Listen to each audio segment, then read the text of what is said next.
Hello world. Today let's talk about being wrong. If you want to be more innovative, you better redefine your relation. If you want to be more innovative, you better redefine your relationship with the idea of being wrong. But what does that mean? Let's talk about that for a moment. Being wrong, not being right, making a mistake, getting the answer not correct. There are many ways of looking at when are you wrong. First off, I think that's interesting to dive into. When are you actually wrong? Are you wrong if you take a guess and you get the wrong answer? Are you wrong if you say, this is how it is, and it turns out it wasn't? Are you wrong if you have an opinion, I like blue? Or if you say, we should go that way, and somebody says, no, that's a dumb way. Being wrong and when we're wrong is something that takes up so much space in our daily lives, in our human psychological makeup. There's this fear of being wrong, and it's huge because we don't like taking responsibility for things. That's why a lot of us don't like to lead either. We don't like to get up on stages and say things. We don't want to produce art and put it out into the world, especially not if we're saying this is how it is. We can barely manage to say this is how it could be, but saying this is how it is, ooh, we're scared of that. For good reason. It could lead to ostracism. It could lead to us getting thrown out of our tribe. It could lead to ridicule or maybe even to pain if we're in an unlucky enough place. I'm pretty sure that if World War III happened tomorrow, if all the nukes suddenly went off and things were going straight to hell, the first thing that would happen when all of the people who were at least slightly responsible, leaders of state, foreign ministries, defense councils, etc., the first thing they would say, and they'd say it to anyone, they'd say it to their husbands, they'd say it to their friends, they'd say it to their constituents, they'd say it to anyone willing to listen, and quite a few people not willing to listen. They'd say, it wasn't my fault. Who cares that we now have World War III and the world is bombed into a Stone Age apocalypse of ice and death and destruction and terror? No. The important thing would be to say, I was not to blame. It wasn't my fault. Because we're really bad.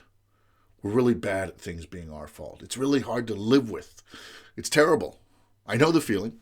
I'm better at being wrong than most, but it's still, it's not nice. Now, what does being wrong have to do with innovation? Well, it turns out everything.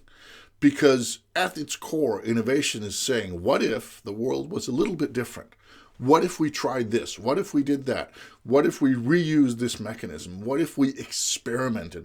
Figure out what happens. When you're prototyping something, when you're doing a test run, when you're saying, okay, let's put this out into the world and see how it works, then you might just be wrong. Whether it's Edison and his famous light bulbs and his quote of, it doesn't matter that I didn't fail this and this many times, everything from I didn't fail 200 times to I didn't fail 10,000 times. The quote comes in many variants. I don't know which one's the right one. It doesn't matter. He said at the end, the reason that Edison got to where he did was not because he wasn't wrong a lot. He was, but because he redefined his relationship with failure, his relationship with being wrong. Now, there's a lot of failure, there's a lot of terrible stuff in our lives, or maybe not so terrible, that is out of our control. There are a lot of things where we fail or where things don't go our way, and it's not our fault. We don't say we're wrong there. But when we make decisions, when we say, let's try this, let's do that, this is how it is, and we're wrong, scary stuff. If you want to innovate, you need to get over that. You need to be able to say, let's try this. Let's put up a website. Let's make a prototype. Let's see if the car can have 6 wheels instead of 8. Let's put this thing on top of that thing. Let's ask this question. Let's say this. And sometimes you're wrong. Sometimes you go out there and you say, yeah, here's how it is. And then somebody says, excuse me, but here's a good reason why it isn't. And then you have to say, that's a mighty compelling reason, son. Which is my terrible dialect for that's a good reason. That's okay. I have to bow to that. You're right. I was wrong. Pack up your stuff and then rethink.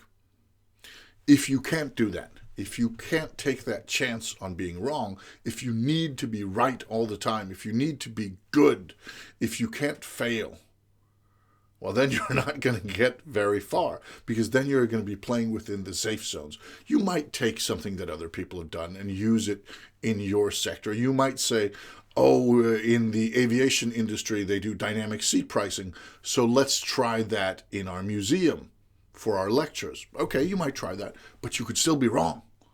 Even though somebody else has tried something before, they haven't tried it in your circumstances. There are a lot of approaches out there to any sort of thing, whether it's change management programs, or it's new ways of doing digitalization, or it's production improvements. There are many things that have been tried before, but they haven't been tried where you are. And there might just be something that makes them work better or work worse. There are a lot of things where you can say, okay, we'll just copy that. It'll work the same at our place. And maybe it does. Maybe it doesn't, especially if it gets to be complex stuff. So even if you're taking what somebody else has done, even if you're taking the tried and true, you could still be wrong. Now, of course, you have the advantage. You can point to somebody else. Oh, but it worked there. It worked at Mask, or it worked at Coca-Cola. So, of course, we trusted. Oh, the consultant said so. The expert said so. I read an article on the internet. You can always shift the blame to somebody else. But at its core, if you want to innovate, you need to be okay with being wrong. If not, you're going to stay in your safe zone, and you're not really going to move that fast.